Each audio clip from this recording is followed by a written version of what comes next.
Nous sommes aujourd'hui à Bissau dans le cadre de l'organisation de la 4e session du comité de pilotage du projet de gestion des forêts de mangrove du Sénégal au Bénin, PAPBio Mangrove, qui fait partie des 7 projets de terrain qui sont dans la composante 1 du PAPBio, programme d'appui à la préservation de la biodiversité, aux écosystèmes fragiles, à la gouvernance régionale et au changement climatique en Afrique de l'Ouest, financé dans le cadre du 11e FED de l'Union européenne. Ce comité de pilotage est l'occasion pour tous les acteurs, que ce soit le bailleur, l'Union européenne, les partenaires techniques, l'UEMOA et la CEDEAO, ainsi que les partenaires des pays de mise en œuvre. Nous intervenons dans 9 pays, de voir l'état d'avancement du projet PAPBio Mangrove, de formuler des recommandations pour la suite du projet et aussi de proposer des éléments d'amélioration pour avoir des résultats plus impactants dans le cadre de la mise en œuvre de ce projet. Tout au long de la journée d'aujourd'hui, nous avons montré,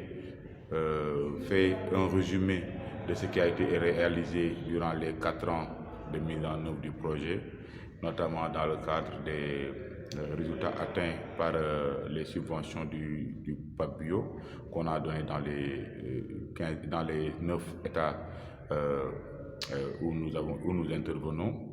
mais aussi nous avons essayé de voir un peu les résultats que nous avons atteints en matière de communication et de visibilité, non seulement du projet, des partenaires de mise en œuvre, mais aussi de l'Union européenne. Et le constat a été que la visibilité a été un des points forts du projet de gestion des forêts de mangrove, parce que l'essentiel des indicateurs de performance sur lesquels nous sommes attendus est en réalité dépassé. Ceci, c'est le résultat d'un travail que nous avons mené depuis 4 ans à travers le suivi de nos activités, à travers les activités de subvention, à travers l'accompagnement aux partenaires, que ce soit aux partenaires des ONG au niveau local comme les partenaires étatiques, mais aussi voir pour les quelques mois qui nous restent dans la mise en œuvre du projet, quelles sont les thématiques sur lesquelles nous devons capitaliser. Et d'ailleurs, cette capitalisation a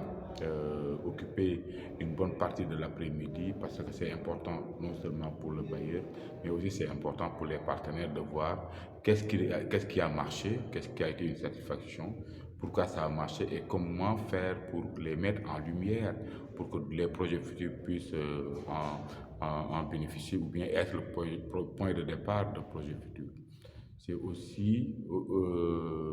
ça a été aussi important d'identifier dans les processus d'octroi de subventions, dans la valorisation, la recherche, quelles sont les bonnes pratiques qu'il faut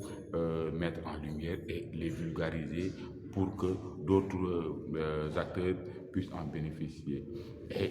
également, c'est aussi les résultats de cette capitalisation qui vont permettre à des projets futurs sous financement de l'Union européenne, notamment le programme Nature Africao qui va démarrer bientôt, qui va s'occuper de la question des aires protégées, comme le programme WASUP qui va aussi démarrer bientôt et qui va s'occuper du domaine marin et côtier. Sur quelle base ils vont travailler à faire améliorer ce que le PAPBio a déjà réalisé. L'idée, c'est que nous ne soyons pas dans un perpétuel recommencement. L'idée, c'est que ces programmes puissent se baser sur les résultats du PAPBio et aller au-delà du PAPBio. D'ailleurs, il a été convenu, comme lors du comité de suivi régional du PAPBio qui a été organisé à Ouaga, il a été convenu aussi lors de ce comité de pilotage de mettre tous ces outils-là, tous ces résultats, toute cette documentation, les banques d'images, les success stories, les documents de capitalisation, en tout cas entre les mains de l'OWAPAO, qui va servir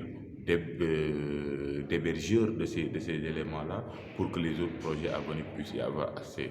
Globalement, en tout cas, le sentiment de satisfaction a animé tous les acteurs et aujourd'hui, les parties prenantes sont gonflées à bloc pour véritablement faire en sorte que les quelques mois qui restent dans la mise en œuvre du projet soient mis à profit pour que cette activité de capitalisation-là soit un succès et que les résultats soient mis à la disposition de la région.